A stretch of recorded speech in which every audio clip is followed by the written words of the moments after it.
Going in, they were a picture of diplomacy. But moments later, standing alongside the German Chancellor on German soil, the Palestinian president made this reference to the Holocaust.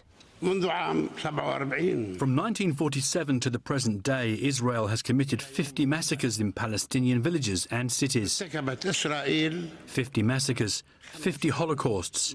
Our request is to say enough, come towards peace. That was his response when asked if he'd apologise on behalf of the Palestinian militants who attacked the Israeli team at the Munich Olympics 50 years ago. The German leader was criticised for not immediately rejecting the comments. But what he lacked in timing, he made up for in condemnation. I am deeply outraged by the unspeakable statements by Palestinian President Mahmoud Abbas. For us Germans in particular, any relativisation of the Holocaust is intolerable and unacceptable. The German government saying the incident casts a dark shadow over Germany's relations with the Palestinian Authority. Das Kanzleramt hat heute Vormittag. The Chancellor's office summoned the head of the Palestinian mission in Berlin this morning.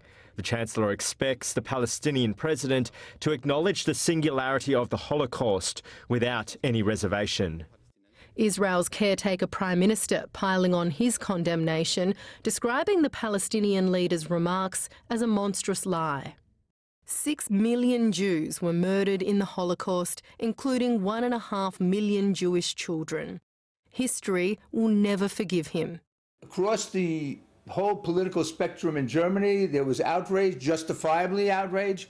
I mean, to say a thing like that in the Chancellery, in Berlin, where all this began, I mean, this is just unbelievable.